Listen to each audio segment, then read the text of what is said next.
मी आज तुम्हाला एक घटना स्पष्ट करून सांगणार आहे.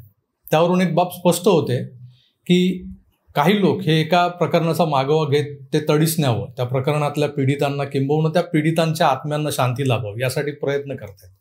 पण आपलं सरकार, अगदी राज्यातलं आणि केंद्रातलं सरकार, त्यात किती गंभीर आहे हे दिसून येते. अशा घटना घडत आहेत. 8 जून 2020 मालाडच्या मालवणीजवळच्या जनकल्याण नगरातल्या एका बहुमजली इमारतीवरून पडून अपघाती मृत्यूची नोंद झालेल्या दिशा सालियनचा आत्मा असो, की त्यानंतर बरोबर 6व्या दिवशी 14 जूनला आत्महत्या केलेला सुशांत सिंगचा आत्मा असो. जिथं जिवंत नागरिक मरण यातना भोगत असतात तिथं मृतात्म्यांचं काय घेऊन बसलात राव, असं तुमच्या मनात येईल. कारण उपवास बघा हा या सगळ्या प्रकरणातला. काही लोक सातत्याने या प्रकरणाचा पाठपुरावा करतात. एक यूट्यूबरची गँगच आहे जे किती सक्षम आहेत, किती गांभीर्यानं किंवा मनापासून निव्वळ न्यायाच्या अपेक्षेत आहेत माहीत नाही, पण सतत आदित्य को होगी जेल, रिया तो अब गई, उसके तो लग गए, सुशांत के कातिल का चेहरा आ गया सामने, डिलीट किया हुआ सीसीटीव्ही फुटेज मिल गया, अशा शीर्षकांचे टुकार व्हिडिओज बनवून लोकांना चुतिया बनवत असतात. माफ करा, पण मला दुसरा शब्द या जागी वापरताच येणार नाही. लिटरली चुतिया बनवतात. माणसाच्या मृत्यूचा तमाशा बनवणारी जमादाई. मला आज जे मांडायचं आहे ते फार गंभीर आहे मित्रांनो, तेव्हा कुठेही जाऊ नका, पाहत राहा आकार डीजी9.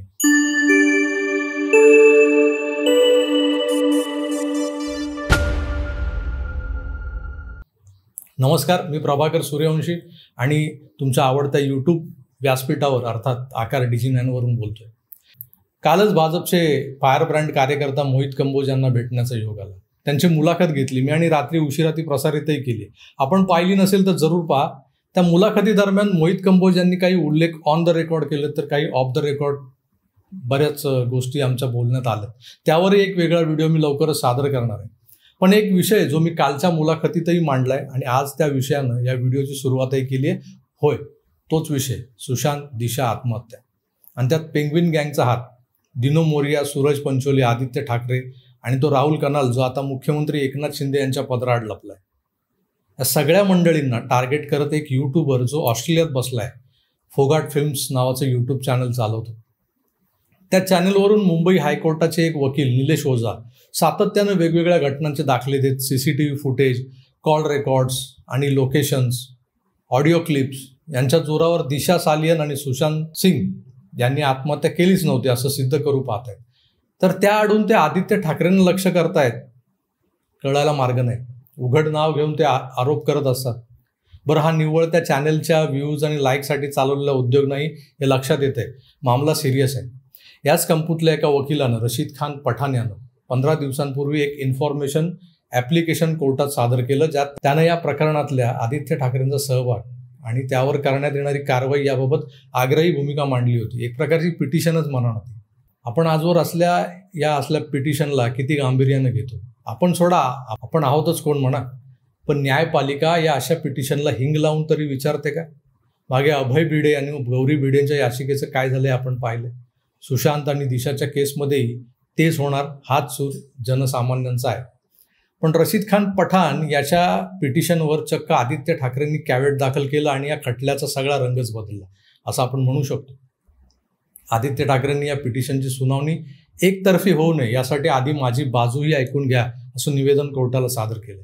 तर त्यांनी रशीद खान पठाण यांनी ही पिटिशन खंडणी वसूल करण्यासाठी, दबाव आणून, ब्लॅकमेलिंग करून पैसे उकळण्यासाठी दाखल केली असंही म्हटलं होतं. आणि आरोपांना फेटाळत अशा आरोपांमुळे आपली बदनामी होते असं म्हणत या पठाणनं आदित्य ठाकरेंवर चक्क 19.5 की 20 करोड रुपयांचा डिफेमेशनचा एक दावाही ठोकलाय, अब्रू नुकसानीचा. आता हे इथवर ठीक होतं, पण काल परवा या कहाणीत एक ट्विस्ट आलाय. ॲडव्होकेट निलेश ओझा यांनी पुन्हा त्या यूट्यूबच्या माध्यमातून एक बॉम्ब टाकलाय. त्यांना म्हणे उभाटा गटाच्या एका आमदाराचा फोन आला होता. त्या आमदारानं ओझांना उद्धवजींच्या वतीनं एक ऑफर पेश केली की तुम्ही या सगळ्या पिटिशन मागे घ्या, आदित्याला सतावू नका, त्या बदल्यात तुम्हाला 50 खोके देतो. शिवसेना, मग ती सुरत गोवा वाया गुवाहाटीवाली शिंदेची सेना असो की घर बसल्या करोडो कमवावाल्या उभाटा गटाची, 50 खोका 50 खोके आणि समजच ओके हे ब्रीदवाक्य घेऊनच फिरत असते असं वाटतंय मला. निलेश ओझांना पण ऑफर काय तर 50 खोके.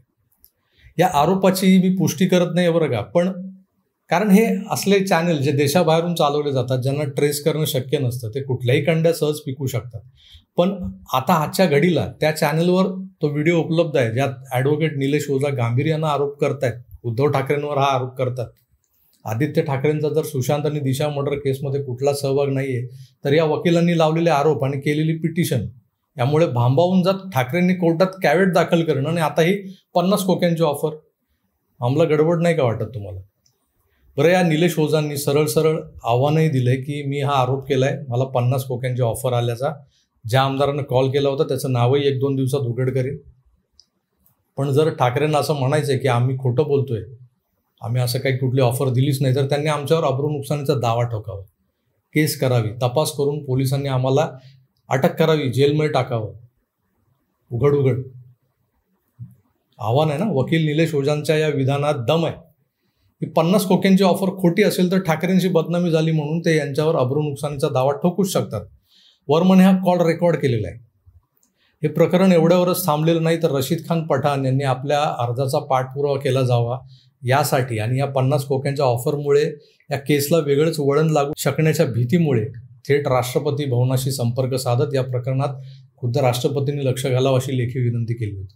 आपण जसं PMOला ट्विट करतो ना, टॅग करतो काही झालं, तसंच यांनी थेट राष्ट्रपती मुर्मू यांनाच पत्र पाठवलं आणि तिकडून लागलीच महाराष्ट्राच्या सामान्य प्रशासन विभागाच्या उपसचिव रोशनी कदम पाटील यांच्याकरवी या प्रकरणावर चौकशी करून अहवाल सादर करण्याचे निर्देशही दिलेले आहेत. माझा टोन बदलला आहे, लक्षात येईल तुम्हाला. रशीद खान पठाण यांच्या मूळ याचिकेवर 6 डिसेंबरला सुनावणी होते, तर आता ही नवी चौकशी. त्यात आदित्य ठाकरेंसह आता उद्धवजी अडकणार की काय अशी परिस्थिती निर्माण झाली. पण एवढ्या गंभीर प्रकरणाची, ज्या प्रकरणाला गुन्हेगारी स्वरूप प्राप्त झालेलं आहे, त्या प्रकरणाची चौकशी राज्य गुन्हे शाखा, महाराष्ट्र पोलीस किंवा मुंबई पोलीस दलातल्या सक्षम अधिकाऱ्याकडून व्हायला हवी होती. ती चौकशी सामान्य प्रशासन विभागाकडून करवली जाते. हे सुद्धा जरासं चक्रावणार आहे.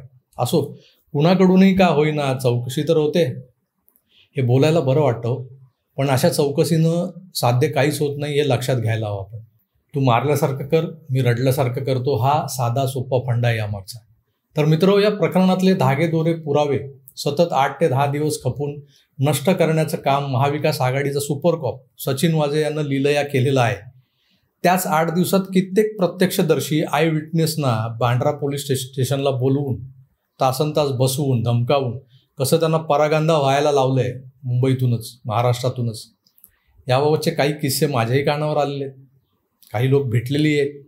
सचिन वाझे हा किती इनोसंट होता, निष्पाप होता, तरी त्याला देवेंद्रजी ओसामा बिन लादेनसारखा खतरनाक दहशतवादी समजत होते. आता हे खोडून काढणाऱ्या तत्कालीन मुख्यमंत्र्यांची ती विधानं महाराष्ट्रातली जनता विसरलेली नाही. भरल्या पत्रकार परिषदेत उद्धवजी बोललेत, सचिन वाझे काय लादेन होता का? आता हेच माजी मुख्यमंत्री आपल्या फेमस 50 खोके ब्रँडमुळे अडचणीत येणार आहेत असं एकंदर चित्र दिसतं. पण यांच्यावर कारवाई करण्याची मनोभूमिका किंवा तयारी या सरकारची किंवा त्या सरकारचीही दिसत नाही. मी असं काय म्हणतोय, तर अशा गंभीर मुद्द्याला कुठल्याच मेनस्ट्रीम मीडियात 2 ओळींची प्रसिद्धी मिळाली नाही किंवा कुठल्या चॅनलवर याबाबत चर्चाही नाही. यावरून लक्षात येतंय की पुढे काय होणार आहे. एकतर हे साप म्हणून भुई थोपटणारे लोक जे आहेत ना, तोंडावर आपटतील, नाहीतर खरेखुरे साप पेटाऱ्यात बंद तरी होतील. पण त्यासाठी निष्पक्षपणे या प्रकरणाची सुनावणी होणं गरजेचं आहे. ती कधी होणार याच्या प्रतीक्षेत सुशांत सिंग आणि दिशाला न्याय मिळावा यासाठी प्रयत्नशील असे लाखो भारतीय. बघूया काय होतंय. सामान्य प्रशासन विभाग या गुन्हेगारी प्रकरणाची कशी काही चौकशी करून घेतं हे सुद्धा पाहणं औत्सुक्याचं ठरणार आहे. तुर्तास थांबतो, पुन्हा भेटूच. तोवर आपली काळजी घ्या आणि पाहत राहा आकार डिजी 9. धन्यवाद, नमस्कार.